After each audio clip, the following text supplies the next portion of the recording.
Another open top reef tank. Looks like 3 Radion XR15s over it. 75-gallon tank is what I'm guessing, with a back center overflow. And lights on clearly a video friendly low Kelvin setting. Look at those torches. Back up. Whoa, those are some fluffy torches, and Ghani's hanging out on that frag rack there. Wow, that's awesome. Look at those fluffy guys. Love the motion. Got a nice frog spawn in the back, a little bit of SPS going on there as well, some zoas. It's a nice little mixed reef. Now, those of you watching at home, you may look into this saying, well, it looks awfully brown. That's because it's got its lights at a lower Kelvin setting. So don't judge the colors by what you see. The lighting isn't helping it, but what I'm seeing here, everything looks good. Copper band butterfly there. I'm curious how long he's had that tank. Oh, look at this. Now this is something that's fun to see. You don't see every day in a reef tank. That hawkfish hanging out in that nice little crevice, that hole in that piece of branch rock there. Love those guys. Some of them can be aggressive. Some of the long nosed are known to nip, but this guy is cool. He's just hanging there looking out at you. They stop, they use their fins to hold them in place. They look at you like, what are you doing? I love seeing them on the reef. It's fun to see it here on this tank. All right, oh, hey, look at that. It's got a cherub angel in this tank. He's nipping away. He doesn't look like he's nipping at the coral. He's looking at the skeleton. I'm curious how this fish does in this reef, considering all the LPS. We've got a clam right there in front as well.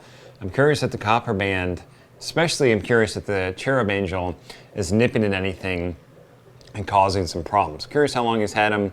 I'm loving the clam out front. That's a good looking clam. Definitely miss having those in a tank. Some interesting looking clowns as well. Looks like a little bit of an anemone there, bubble tip. Doesn't look like it's doing the hottest. It may just be small. It's got some bubbles on it. Maybe it needs to fully inflate. He might have shot this video earlier in the day when it isn't fully inflated. But he's got plenty of room around the anemone. I like that. He hasn't put any corals overly close to it, so this way as the anemone grows, as it expands, it's not stinging things and killing whatever that it touches continually over time. So interesting about the anemone. Like that it's got space around it. Hopefully this one's just off because it's early or it's got some growing to do. Looks like he's got another one out back as well. 2 anemones in there. Maybe it just split. Either way, I like how we spaced them out. It's got some branch rock here. Makes for an interesting presentation on coral. I'm curious how long he's had that sponge right there in the center. My experience with sponges like that is they don't tend to make it over time. They're usually non-photosynthetic, even if they're sold as photosynthetic. You have to feed them. Maybe this guy's had it for a while and he can prove me wrong. But this is a nice open top reef tank. I like the setting next to the fireplace. You can sit here and look at it. I'm also seeing this ledge right here. That's interesting. That's a nice kind of touch for this tank. You can put your drink next to it or your frying container, whatever it is. You don't see that a lot. I mean, there's no right or wrong way to do that. If you like the ledge, if you don't like the ledge, you can do it either way. This is a nice touch for this tank. It has a nice little element to it. We're headed downstairs to the sump. Okay, the first thing that's jumping out on me is got an Inkbird controller, which I like, but it's on the ground while all the other controllers are on the wall. Mount it up there, man. You got space. Go ahead and get that thing off underneath, especially since it's next to the skimmer. If the skimmer overflows, it can land right on that Inkbird. So get that thing up on the wall. It's got a mounting hook to do that. You got another Vortec. I know it's old school EcoSmart up there at front, but go ahead and put that thing on a mount and get that thing mounted up as well. It's got some space in here. It's got room to work. It's got a nice trigger sump, little refugium going on. I'm digging the piece of plywood with a nail on it to hold the light in place. Hopefully that's temporary, but I mean, hey, I've done similar things as well just because it worked. Let's keep looking here. Little grow out area. I'm not expecting that refugium to be doing much because it's so small, but he's got the space in his sump. He's using it. Not going to hurt anything. That skimmer is probably in time going to have lots of algae growth, coral and algae growth in it. Due to the light from the refugium, that's just a nitpicky thing. All right, I'm seeing this little hose clamp over here on his return line, which is nice. I like that to secure that soft plumbing onto that barb. You don't want to just shove it on there and hope for the best. You want to clamp it off. That's a metal one. It's above the water line, and when he turns off his return pump, the water may reach that fitting. In time, it's going to rust out. I'm not worried about it contaminating the tank. I am worried about it rusting, and then when he wants to get it off, he can't get it off. So I would replace that with an alligator plastic clip as opposed to using that metal one. But I'm glad to see that he is using that. Good to take extra safeguards, especially with your return line there. All right, over here to the left side of the tank, tell me that's going to open. Yes, awesome, fantastic thinking on the owner, on the part of the owner here. If you have the ability to give yourself side access to the tank like this guy did, by all means do it. You're going to be very happy that you did. Reaching through 2 front doors, even reaching to the side, it's not bad, but when you have access like this, like look, he's got all his dosing right here. He's got his dosing facing off to the side. He's got his dosing containers here. He even has one of his dosing containers secured with looks like a Velcro zip tie. That's good to keep everything secure. Nice magnets to hold that door on. Look, I'm digging this. I'm loving the side access on the sump. If you're doing your own sump or you have the ability to add doors to the side of your stand like that, by all means do it. You will not complain that you've done that. Love that little feature of this tank. So love this nice little setup. This is a nice 75-gallon mixed reef. It's got a nice mix of fish, skimmer refugium top off. He's got some vortex on there.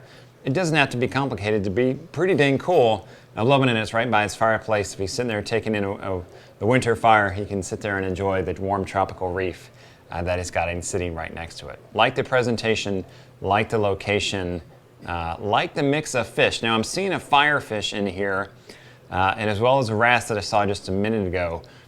I would put a top on these things. Firefish are prone to jumping. If they're going to come out, you're not going to be happy about it. So I would put some kind of top on this tank, whether it be a canopy, at least a mesh top. At the very least, put egg crate, light diffuser on there with some kind of mesh under it. Keep those fish in. You don't want them getting out.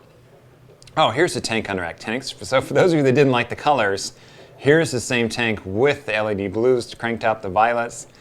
Some nice color in this tank. Loving everything. There we go. See, we got our torches out. Our zoas are all colored up now. Everything looks really fantastic. I'm just digging this reef tank. Nice mixed reef, not too big. Scissor-tail dart up there. Aha! Mixing station, probably in the basement. Okay, first thing. What are you doing with these speakers right next to your mixing station, man? I'm taking the speakers got the boot. Maybe you just like to have it really loud in your fish tank / mixing station room. I like how he put these mixing containers off the ground. He suspended them on these wood stands. Water's going to spill at some point in your mixing station.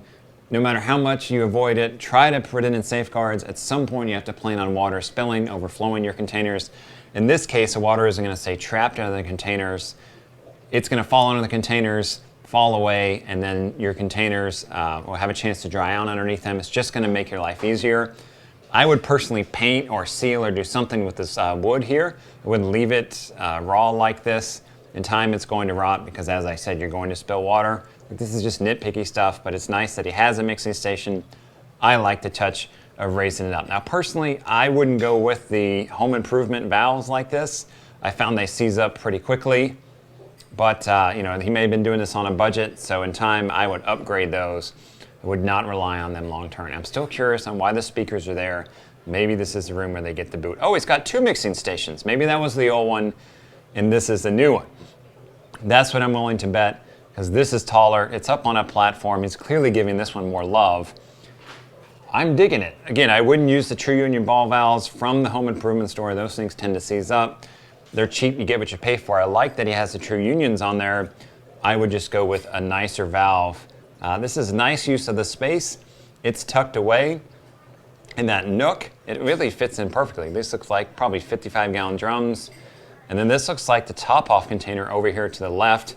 It's a Tunzi osmolator pump in there.